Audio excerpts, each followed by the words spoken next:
सर्वेभ्यो नमो नमः। स्वागतमस्ति संस्कृत कक्षायाम। सभी को नमस्कार। स्वागत है आज की संस्कृत कक्षा में। आज हम लोग रचनात्मक कार्य के विषय में पढ़ेंगे।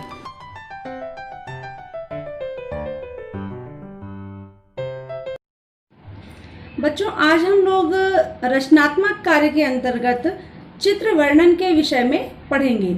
चित्र वर्णन छठी कक्षा से लेकर के 12वीं तक की सभी कक्षाओं में आता है और ये अंक प्राप्त करने में एक महत्वपूर्ण भूमिका निभाता है, क्योंकि हर कक्षा में इसका जो अंक विभाजन होता है वो अलग अलग होता है। 4 अंक से लेकर के 10 अंक तक का चित्र वर्णन आते हैं आपकी परीक्षा में। तो आज हम लोग 8वीं कक्षा को ध्यान में रखते हुए चित्र वर्णन पढ़ेंगे। बच्चों, सबसे पहले तो हमें ये जानना चाहिए कि हमारे पाठ्यक्रम में चित्र वर्णन को क्यों रखा गया है, इसको पाठ्यक्रम में रखने का उद्देश्य क्या है। तो आपको मैं कुछ बताने जा रही हूँ जिसे आप ध्यान से सुनेंगे। बच्चों, भाषा जो है वो हमारी अभिव्यक्ति का सशक्त माध्यम है। भाषा को हम लिखकर, बोलकर या संकेत के माध्यम से अपने भावों को व्यक्त करते हैं। तो भाषा जो है वो चित्र वर्णन के माध्यम से भी हम अपने भावों को व्यक्त करते हैं। कैसे व्यक्त करते हैं? जैसे आपको कोई चित्र दिया गया और आपसे ये बोला गया कि आप इस चित्र को देख करके अपने विचारों को लिखें, या इस चित्र में जो विचार या भाव छिपे हुए हैं उनको अपनी भाषा में लिखें। जब आप ऐसा करते हैं तो आपकी लेखन अभिव्यक्ति कौशल का विकास होता है, आपकी लेखन क्षमता का विकास होता है और साथ ही साथ आपकी कल्पना शक्ति भी बढ़ती है। जब आपको उस चित्र को देख करके आप कुछ लिखेंगे तो लिखने से पहले आप सोचेंगे, आपकी कल्पना शक्ति बढ़ेगी। तो इन उद्देश्यों को ध्यान में रखते हुए आपके पाठ्यक्रम में चित्र वर्णन को शामिल किया गया है। तो आज हम इसी चित्र वर्णन के विषय में पढ़ेंगे कि चित्र वर्णन क्या है, चित्र वर्णन को करते समय हमें किन बातों का ध्यान रखना चाहिए। तो आइए शुरू करते हैं इस पाठ को। बच्चों, चित्र वर्णन करते समय हमें कुछ बातों का ध्यान रखना चाहिए। जैसे सबसे पहले हमें ये देखना चाहिए कि चित्र जो है चित्र किसका है। आपके सामने जो चित्र है वो किसका चित्र है। सबसे पहले हमें एक चीज निश्चित करनी चाहिए कि ये चित्र किसका है। जैसे मान लीजिए किसी जंगल का चित्र है, किसी कक्षा का है, पुस्तकालय का है, गांव का दृश्य है या फिर कार्यालय का दृश्य है। इसी तरह से मतलब आप पहले ये सोचेंगे, आप ये निश्चित करेंगे कि ये जो चित्र है वो किस चीज का है। तो आपकी एक बात क्लियर हो गई। इसके बाद आप दूसरा पॉइंट जो है कि चित्र में कौन कौन से लोग हैं। दूसरे नंबर पर आप क्या देखेंगे कि चित्र में कौन कौन से लोग हैं। जैसे कुछ बच्चे हैं, अगर मान लीजिए किसी उद्यान का चित्र हुआ, किसी पार्क का चित्र हुआ, तो वहां पर कौन कौन होगा? बच्चे होंगे, बच्चे खेल रहे होंगे, लोग घूम रहे होंगे, कुछ लोग व्यायाम कर रहे होंगे। तो इस तरह से आपको ये देखना है कि इस चित्र में कौन कौन से लोग हैं और वो लोग क्या कर रहे हैं। तीसरी चीज जो ध्यान देने वाली है वो ये है कि वाक्य रचना जब आप करेंगे चित्र वर्णन में, तो हमेशा आपके जो वाक्य हैं वो लट लकार में बनेंगे, क्योंकि आपको चित्र का जो जवाब देना है वो वर्तमान समय में देना है कि इस समय आप इस चित्र में क्या क्या देख रहे हैं और लोग क्या कर रहे हैं। तो आप इस चीज का ध्यान रखेंगे कि जो वाक्य बनाएंगे वो हमेशा लट लकार में उन वाक्यों का प्रयोग करेंगे। दूसरा है वाक्य रचना प्रथम पुरुष में करें। हमेशा चित्र वर्णन में जो आप वाक्य रचना करते हैं वो प्रथम पुरुष में ही करें। और अगली बात जो ध्यान देने वाली है वो ये है कि आप जो वाक्य बनाएंगे वो बहुत छोटे छोटे वाक्य बनाएं। ज्यादा बड़े वाक्य बनाने के चक्कर में क्या होगा कि आप उसका अनुवाद करने में गलती कर देंगे और आपके नंबर कट जाएंगे। तो आप कोशिश करें कि चित्र वर्णन करते समय आपके जो वाक्य हों वो सरल और छोटे छोटे वाक्य हों। अगली ध्यान देने वाली बात यह है कि जब आप चित्र वर्णन करते हैं तो उसमें एक मंजूषा आती है, मंजूषा में शब्द दिए रहते हैं। तो आप कोशिश करें कि आप मंजूषा के शब्दों का ही प्रयोग करें। जब आप वाक्य बनाएं तो आप मंजूषा के शब्दों का प्रयोग करें, जिससे आपको वाक्य बनाने में आसानी होगी। और दूसरी ध्यान देने वाली बात यह है बच्चों कि जब आप वाक्य रचना करें तो अनुवाद के नियमों का पालन जरूर करें। आप अनुवाद के नियमों का पालन करेंगे तो आपके वाक्य जो होंगे वो शुद्ध होंगे। किस प्रकार के अनुवाद के नियम? जैसे कर्ता के पुरुष और वचन के अनुसार ही क्रिया के पुरुष और वचन का प्रयोग करें। अब ये तो थी मुख्य बातें जो आपको चित्र वर्णन करते समय ध्यान रखनी है। तो बच्चों, अब आप लोगों ने समझ लिया होगा कि चित्र वर्णन करते समय हमें किन किन बातों का ध्यान रखना है।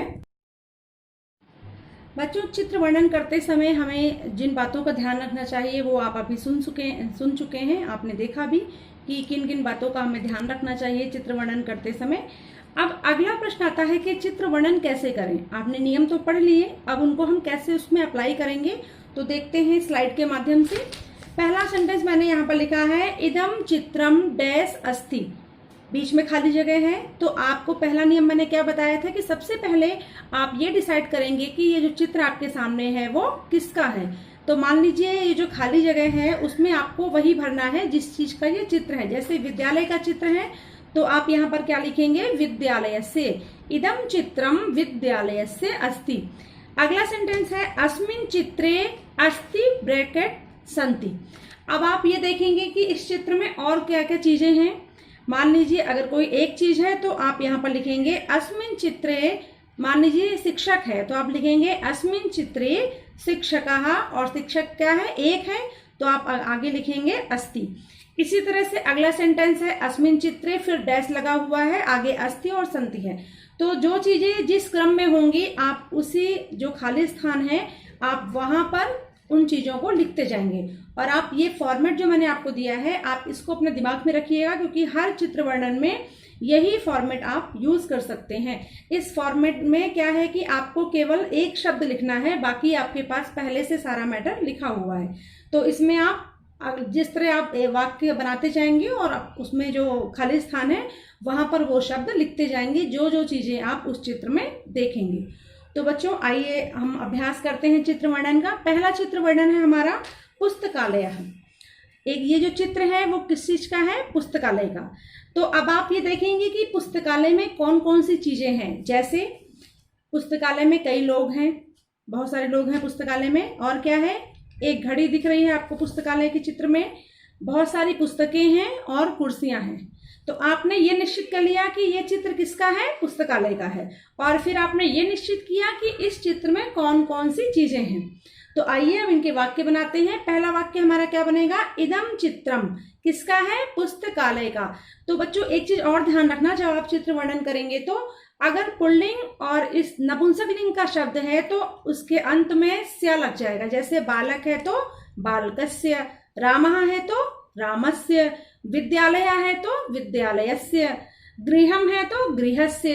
तो आप उसमें लास्ट में स्य लगा देंगे, षष्ठी एक वचन का रूप। तो यहाँ पर हो जाएगा इदम चित्रम पुस्तकालयस्य अस्ति। अगला है, और हाँ अगर स्त्रीलिंग का कोई शब्द होगा आकारांत स्त्रीलिंग तो आप याह लगाएंगे। जैसे कक्षा का चित्र है तो आप क्या लिखेंगे, कक्षा याह। महिला का चित्र है तो महिला याह। वाटिका का चित्र है तो वाटिका याह। तो इस चीज को आप ध्यान में रखेंगे। तो अगला हमारा वाक्य क्या बनेगा, अस्मिन् चित्रे लोग, बहुत सारे हैं ना तो यहाँ पर बहुवचन हो जाएगा, जनाः सन्ति। अगर एक होता, कोई एक चीज होती तो हम क्या लगाते, अस्ति। यहाँ पर लोग बहुत सारे हैं तो हम क्या लिखेंगे, जनाः सन्ति। नेक्स्ट है, क्या है, घड़ी है। घड़ी एक है तो आप लिखेंगे अस्मिन् चित्रे घटिका अस्ति। पुस्तकें बहुत सारी हैं तो यहाँ पर क्या होगा, अस्मिन् चित्रे पुस्तकानि सन्ति। और लास्ट सेंटेंस जो आपका है वो क्या, हमने क्या चीज देखी थी इस चित्र में, कुर्सियां देखी थी, बहुत सारी कुर्सियां हैं तो हम क्या लिखेंगे, अस्मिन् चित्रे आसन्दाः सन्ति। तो ये हमारा एक चित्र वर्णन के 5 वाक्य पूरे हो चुके हैं। दूसरा देखते हैं अभ्यास। दूसरा अभ्यास है, वन का चित्र है, एक जंगल का चित्र है। तो जंगल के चित्र में आप सबसे पहले देखेंगे कि इस चित्र में आपको क्या क्या दिखाई दे रहा है। क्या क्या है, वृक्ष है, नदी है, पक्षी हैं और बहुत सारे फूल हैं। तो आप ऐसे ही वाक्य बनाते चले जाएंगे। इदम चित्रम वनस्य अस्ति। वन जो है वो वन के साथ में हम पुल्लिंग और नपुंसकलिंग शब्दों के साथ में हम स्या लगाते हैं तो यहाँ पर क्या लगाएंगे, वनस्य।